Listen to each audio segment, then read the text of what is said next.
വിശുദ്ധ മർക്കോസിന്റെ സുവിശേഷം 10-ാം അധ്യായം 46 മുതൽ 52 വരെയുള്ള ഭാഗങ്ങളിൽ ബർത്തിമായി എന്ന ഒരു വ്യക്തിയെയാണ് വേദപുസ്തകം നമുക്ക് പരിചയപ്പെടുത്തരുന്നത്.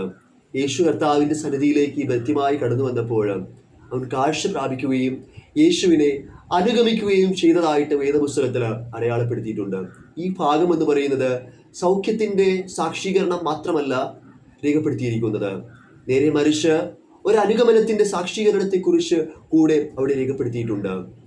യേശു കർത്താവിൻ്റെ അടുക്കലേക്ക് പലരും കടന്നു വരുന്നത് തങ്ങളുടെ ആവശ്യങ്ങൾ നേടിയെടുക്കുന്നതിനും തങ്ങളുടെ പദ്ധതികൾ പൂർത്തീകരിക്കുന്നതിനും തങ്ങളുടെ ലക്ഷ്യങ്ങൾ പ്രാപ്തിയിലേക്ക് എത്തിച്ചേരുന്നതിനും വേണ്ടിയിട്ടാണ് പലരും യേശുവിൻ്റെ അടുക്കലേക്ക് കടന്നു വരുന്നത്. പക്ഷേ ഇത് സംഭവിച്ചു കഴിഞ്ഞാൽ പിന്നെ യേശുവിൻ്റെ സന്നിധിയിൽ നിന്ന് അവർ പതുക്കെ പതുക്കെ നടന്ന് അകലുകയാണ് ചെയ്യുക. എന്നാൽ ഇവരുടെ പ്രവൃത്തികളിൽ നിന്ന് വ്യത്യസ്തമായിരുന്നു ബർത്തിമായിയുടെ ജീവിതവും പ്രവൃത്തിയും എല്ലാം തന്നെ. കാരണം ദൈവസന്നിധിയിൽ നിന്ന് കാഴ്ച പ്രാപിച്ചതിന് ശേഷം യേശുവിനോടൊപ്പം ക്രൂശിലേക്ക് യാത്ര ചെയ്ത ഒരു മനുഷ്യനായിരുന്നു, അല്ലെങ്കിൽ യേശുവിനെ അനുഗമിച്ച ഒരു വ്യക്തിയായിരുന്നു ഈ ബർത്തിമായി എന്ന് പറയുന്ന മനുഷ്യൻ. ഈ മനുഷ്യൻ്റെ ജീവിതവുമായി ബന്ധപ്പെടുത്തി ചില ചിന്തകൾ ക്രിസ്തീയ ശിഷ്യത്വത്തെക്കുറിച്ച് സംസാരിക്കുവാനാണ് ഞാൻ ആഗ്രഹിക്കുന്നത്. അതേ ഒന്നാമത്തെ ചിന്ത എന്ന് പറയുന്നത് ബർത്തിമായി വിശ്വാസത്തിൻ്റെയും സ്ഥിരതയുടെയും പ്രതീകം ആയിരുന്നു. ബർത്തിമായി വിശ്വാസത്തിൻ്റെയും സ്ഥിരതയുടെയും പ്രതീകം ആയിരുന്നു. വിശുദ്ധ മർക്കോസിന്റെ സുവിശേഷം 10-ാം അധ്യായം മുതൽ നമ്മൾ അങ്ങോട്ട് വായിക്കുന്ന സമയത്ത് യേശുവിൻ്റെ ക്രൂശിലേക്കുള്ള യാത്രയെക്കുറിച്ചാണ് അടയാളപ്പെടുത്തിയിട്ടുള്ളത്.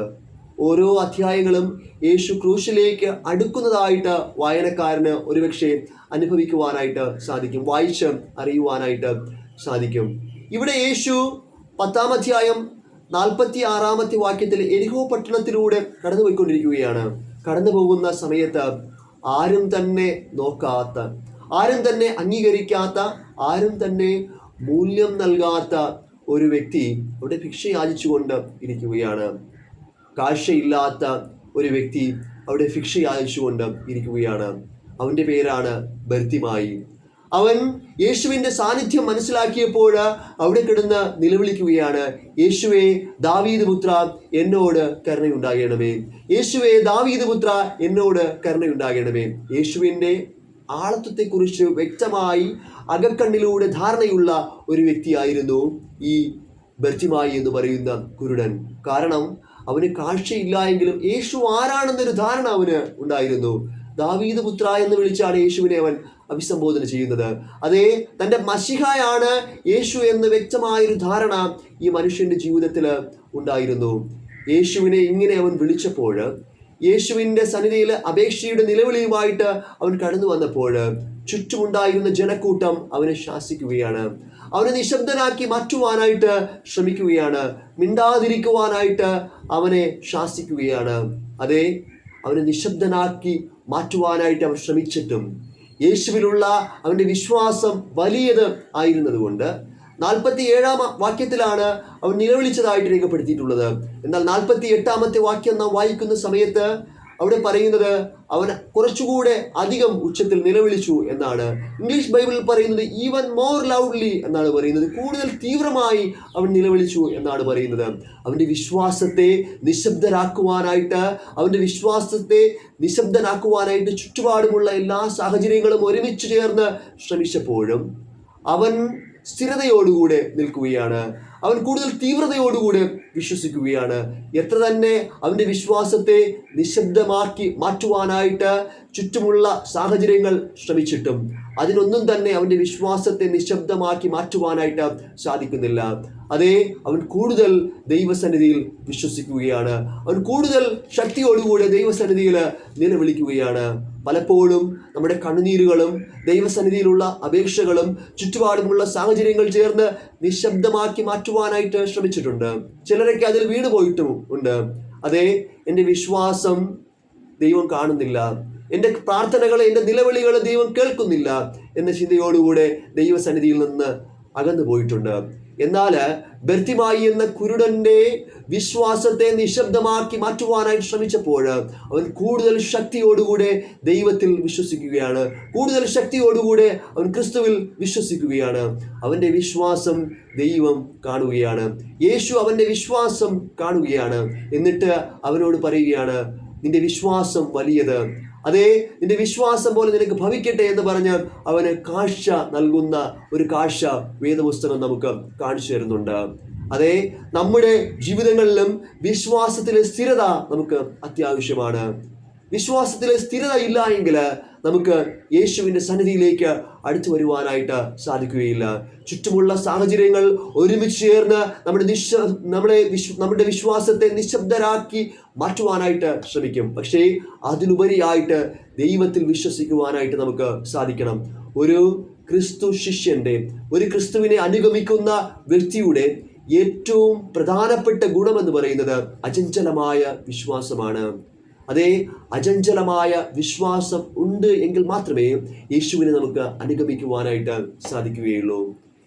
രണ്ടാമത്തെ ചിന്ത എന്ന് പറയുന്നത് കാഴ്ചയ്ക്ക് അപ്പുറമായി യേശുവിൻ്റെ ആളത്വത്തിന് മഹത്വം കൊടുത്തവനായിരുന്നു ഈ ബർത്തിമായി. കാഴ്ചയ്ക്ക് അപ്പുറമായി യേശുവിന് മഹത്വം കൊടുത്തവനായിരുന്നു ഈ ബർത്തിമായി. വിശുദ്ധ മർക്കോസിന്റെ സുവിശേഷം 10-ാം അധ്യായം 35 മുതൽ 45 വരെയുള്ള ഭാഗത്ത് സബദി മക്കളുടെ അമ്മ യേശുവിൻ്റെ അടുക്കലേക്ക് കടന്നു വന്നതിന് ശേഷം യേശുവിനോട് ഒരു ആവശ്യം ഉന്നയിക്കുകയാണ്. അതിങ്ങനെയാണ്, നീ മഹത്വത്തിലേക്ക് പ്രവേശിക്കുന്ന സമയത്ത് നിന്റെ ഇടത്തും വലത്തുമായിട്ട് എൻ്റെ മക്കൾക്ക് ഇരിക്കുവാനായിട്ട് ഒരു അവസരം നീ കൊടുക്കണം എന്നാണ്.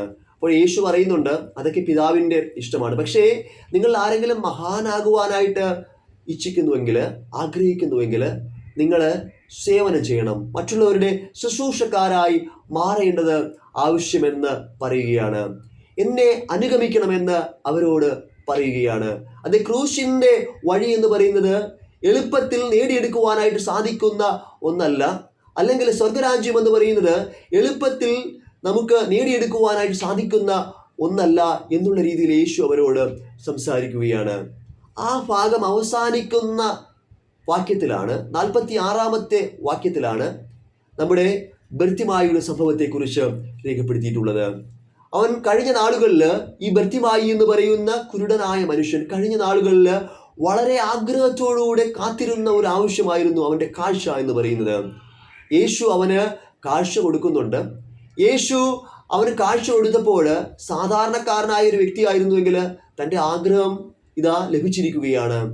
തനിക്കിനി ലോകത്തിലുള്ള എല്ലാ കാഴ്ചകളും കാണുവാനായിട്ടൊരു അവസരം ദൈവം നൽകിയിരിക്കുകയാണ്.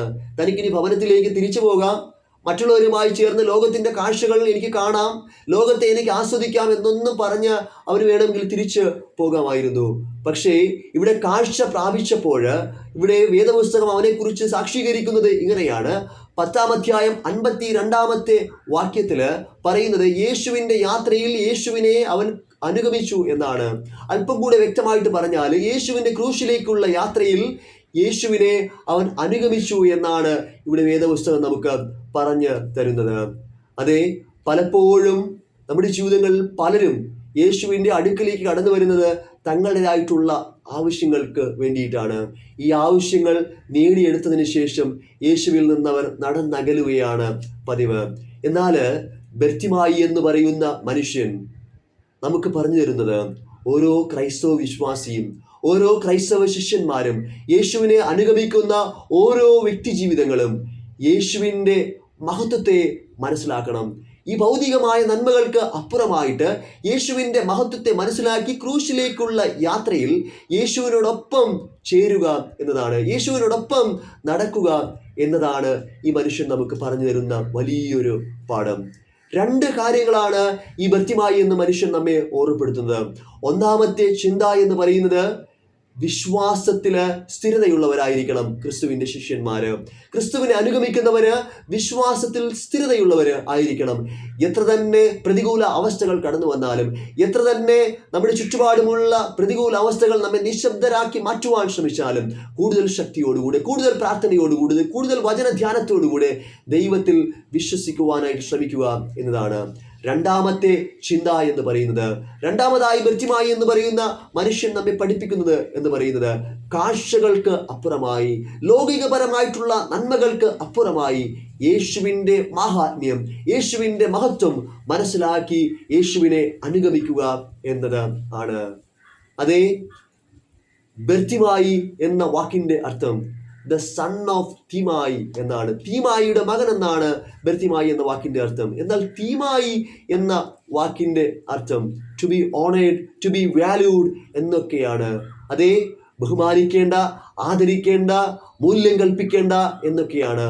ഈ എരിഹോയുടെ തെരുവുകളിൽ ഭിക്ഷ യാചിച്ചുകൊണ്ട് കാഴ്ചയില്ലാതെ ഇരുന്ന സമയത്ത് ഈ കുരുടനായ മനുഷ്യന് ആരും തന്നെ ഒരു അംഗീകാരം കൊടുത്തിട്ടില്ല, ആരും തന്നെ ഒരു ബഹുമാനം നൽകിയിട്ടില്ല, ആരും തന്നെ ഒരു മൂല്യം നൽകിയിട്ടില്ല. എന്നാൽ യേശു കർത്താവ് അവൻ്റെ ജീവിതത്തിലേക്ക് കടന്നു വന്നപ്പോൾ, യേശു കർത്താവ് കടന്നു വന്ന് അവന് കാഴ്ച നൽകിയപ്പോൾ, അതിനപ്പുറമായിട്ട് യേശുവിനെ അനുഗമിക്കണമെന്നൊരു തീരുമാനം ഈ മനുഷ്യൻ എടുത്തപ്പോൾ അവൻ്റെ ജീവിതം മാറ്റപ്പെടുകയാണ്. അവൻ്റെ പേരിൻ്റെ അർത്ഥം അനർത്ഥമായി മാറുകയാണ്. അവൻ മൂല്യമുള്ളവനായി മാറ്റപ്പെടുകയാണ് ചെയ്തത്. നമ്മുടെ ജീവിതങ്ങളിൽ യേശുവിൻ്റെ സന്നിധിയിലേക്ക് ഞാനും നിങ്ങളും അടുത്തു വന്നാൽ മാത്രം പോരാ, യേശുവിൻ്റെ ക്രൂശിലേക്കുള്ള യാത്രയിൽ ഭാഗമായി തീരുവാനായിട്ട് നമുക്ക് സാധിക്കണം. എങ്കിൽ മാത്രമേ ഒരു ക്രൈസ്തവ വിശ്വാസി എന്നുള്ള നിലയിൽ നമ്മുടെ ജീവിതങ്ങൾ മൂല്യമുള്ളതായി മാറ്റപ്പെടുകയുള്ളൂ. ആവശ്യങ്ങൾ പ്രാപിക്കുവാനായിട്ടല്ല നാം ദൈവസന്നിധിയിലേക്ക് അടുത്തു വരേണ്ടത്. ക്രിസ്തുവിൻ്റെ മഹത്വം മനസ്സിലാക്കി ക്രിസ്തുവിൻ്റെ ക്രൂശിൻ്റെ യാത്രയിൽ പങ്കാളികളാകുവാനായിട്ട് ദൈവം നമ്മെ സഹായിക്കട്ടെ എന്ന് പ്രാർത്ഥിച്ചുകൊണ്ട് ഞാൻ എൻ്റെ വാക്കുകൾ നിർത്തുകയാണ്. ആമേൻ.